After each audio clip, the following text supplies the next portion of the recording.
Монгол улсын гавьяат багш төр нийгмийн нэрт зүтгэлтэн Ахмад Түмэн Жаргалгаатай уулзуулж байна. Танд баярын мэнд хүргэе. За баярлалаа. Та нарт бас баярын мэнд хүргье. Зэрэг сүмүүсэн байгуулагдсны 100 жилийн өмнө баярын хурал дөнгөж сая боллоо. Таны ингэр дээр бас галдан бошгод таны нэрмжидийн хүндтэй шагнал одоо гялалзаж байна. Юуны өмнө та сэтгэлдээ хуваалцсан уу? Тэгэхээр надад кондишныг гардууллаа. Ер нь энэ бол зэрэг алтан төвчүүдийг одоо надад даалгасан, көмөжүүлсэн ийм том арга хэмжээний одоо нэг үр дүн гэж би бодож байна.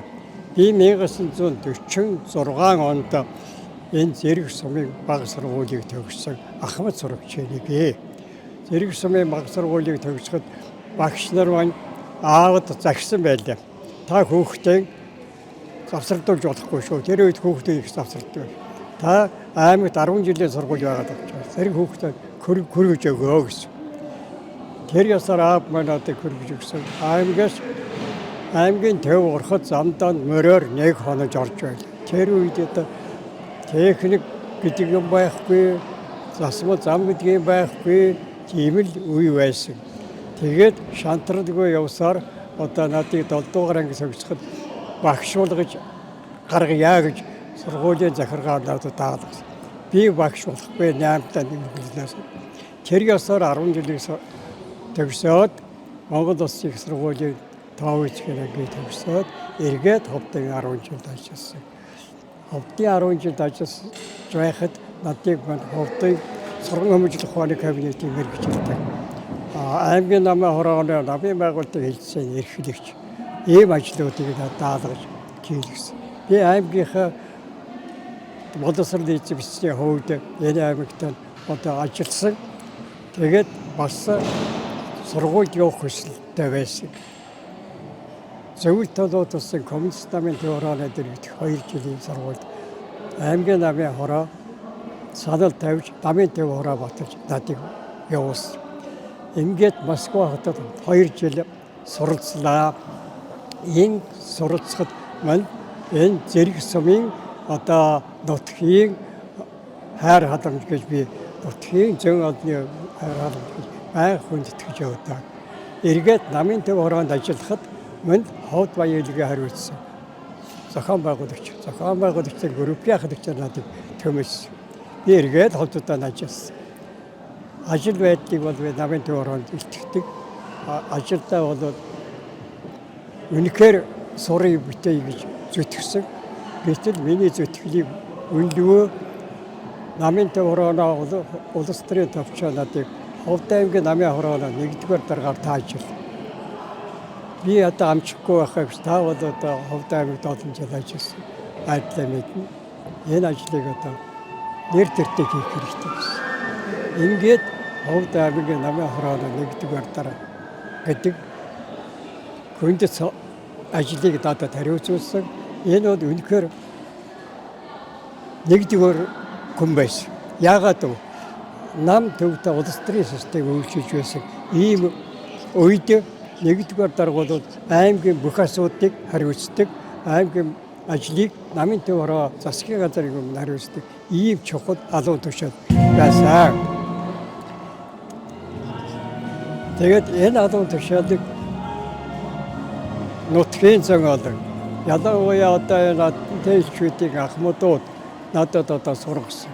Ер нь шудраг нэр хүнтэй бас өрөөтэй ажиллаж. Цагаат аймгийн чинь төв гэдэг чинь цагаан шороогоор бас талбай гэж юм байхгүй. Ийм л газар байсан гэсэн. Үнэхээр цахилгаан станцны ганцхан цахилгаан жижиг станцтай. Энэ талаар би асуудаг намын төвөөр ялангуяа Сэдэмбал дарахад шууд тавьж одоо асуудалтай явах жилийн дараа 6 цахилгаан станцыг одоо бий болгож түүний дараа одоо аймагуудыг одоо асфальттай өөдрийг байгуу. Тэр ажлыг л эхлүүлсний үр дүн би Ардаа ишийнхаа талбайг одоо байгуулсан. Тэрний хүчээр тэгээд яаж хэнийг тавих вэ? Нэрлэх вэ? Энэ көшөөний гол гэдэг асуудалтай бид Ардаа ишийг сонгосон. Ардаа ишийг көшөө хийсэн. Тэгсэн нэг жижиг хөшөө хийсэн. Тэнийг бид голоод тэр хөшөө одоо цэцэг сумд байгаа. тэгээд одоогийн хөшөөг бол бид Швейцар талбайтаар байрлуулсан. Үнэхээр ардын шин талбайд ингэж хүлээж авсны дараа Сэдэнбал дарга 1980 онд бас л ирж аймгийн хөдөлгөгчдөг гэдэгт цаашаа ярьж байсан. 98-д энэ ажиллахад хилээд байвал одоо миний ажил зөндөө байгаа. Тэгвэл одоо баруун бүсийн төв болгох ийм зорилтыг тавьсан. Энэ хот нутагт баруун бүсэд их сургууль байгуулах энэ асуудлыг цагаалдлага тавьсан, хөөцөлдсөн. Сэдэнбал даргад биечлэн уулзаж байж энэ сургуулийг одоо байгуулах намын төвөөрөө тогтоол гаргаж дараа нь засгийн газрын тогтоол байгуулж 1979 оны 10 сарын 1-нд 118 хүүхэдтэйгээр энэ сургуулийг байгуулсан. Энэ дээр одоо сэтгэл хангалттай явдаг. Ховд аймагт бол хийсэн ажил энэ мөчл одоо өргөжлөл зөндөө ерөн баруун аймагуудын бүс нутгийн төв болгох ийм зорилтыг тавьсан. Тэрний урд аймагуудаас анхудаа аймгийн намаа хороо захиргааныхаа 4 давхар барилгыг бид санд тавьж 1985 онд ашиглалтанд оруулж эхэлсэн.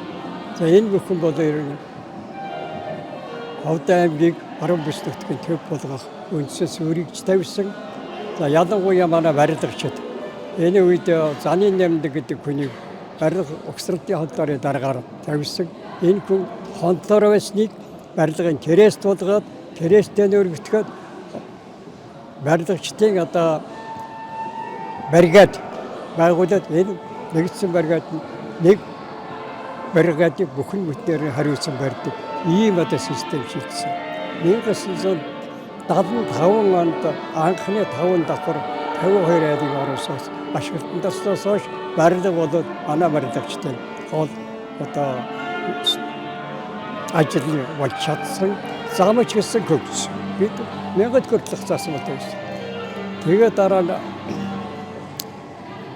энэ ажлаа улам сайжруулах асуудал тавьсан.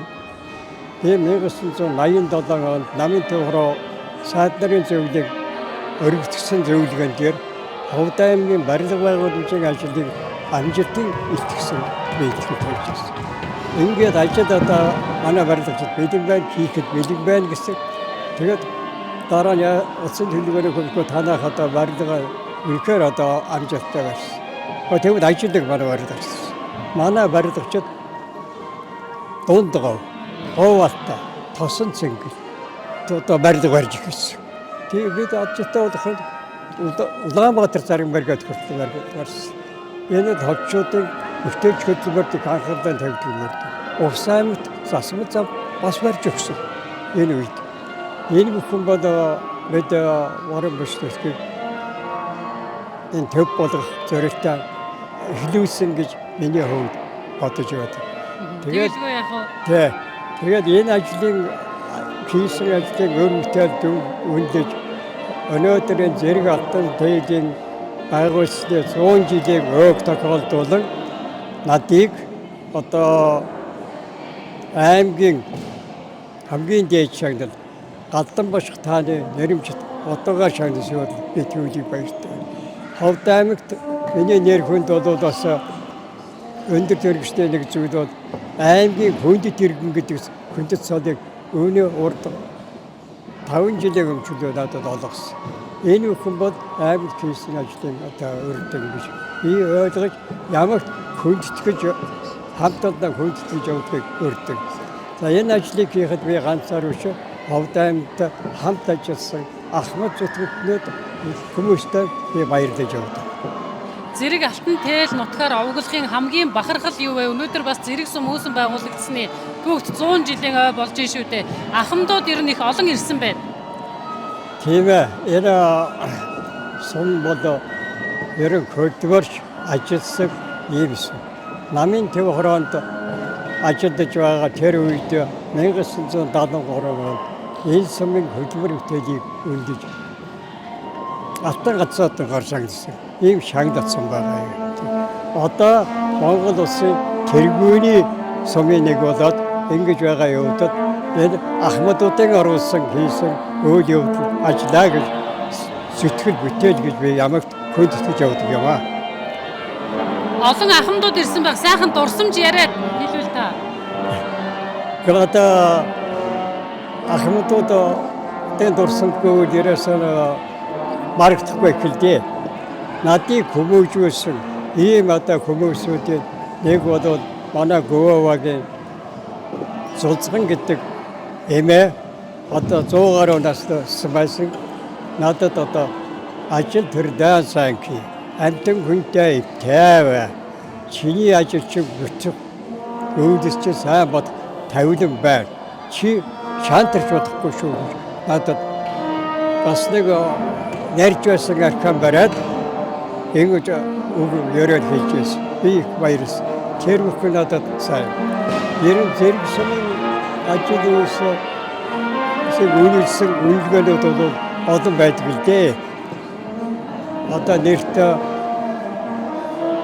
сон нэгдлийн нэртээ дараа нь даваа гэж байсан. Даруйсан үед сумын бошиг байсан.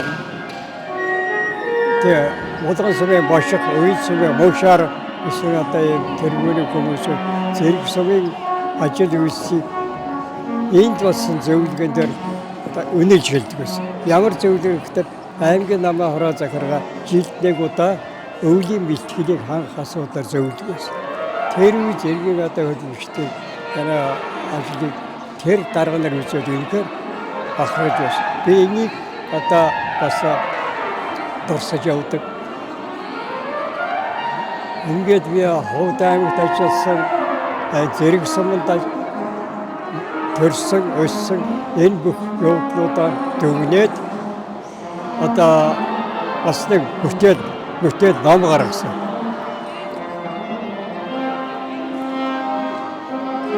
Нэг бүтээлийг бид өөрийн ядалт үнцэнтэй.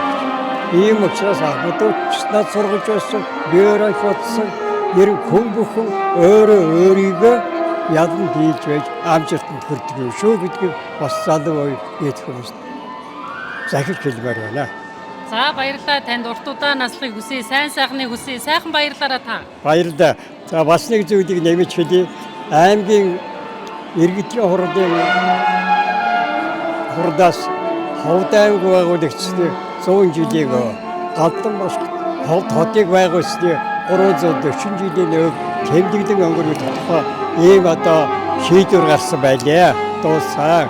Тэгэхээр манай ховдчууд олон ясны үлгээ аймаг, бүтээч аймаг ер нь одоо хөдөлмөрөөр бахархдаг энэ бүх авьяасаа тань төшгөлөж, бодлогуудаа хүндэтгэж энэ 100 жилийн Ховд хоттой байгуулсан 340 жилийн аймгийн нийт сумд, нийт удирдлагууд, нийт боловсон хүчин одоо ерөөсөн урд урдаас илүү идэвхтэй ажилласаа гэж хүсье өрөөж байна. За тэгэлгүй яах вэ? Баярлалаа танд. За баярлалаа. Үзэгчдээ олон улсадны телевизийн шууд дамжуулалт үргэлжилж байна. Та бүхнийг дөнгөж саяхан Ховд аймгийн дээд шагнал Галдан бошиг тааны нэрэмжит шагналаар ингэрээ мэлаасан Монгол Улсын гавьяат багш төр нийгмийн ахмад зүтгэлтэн Түмэн Жаргалгуутай уулзуулаа. Айда завчин түмний нутаг автайн сүлэг харахад минь нуу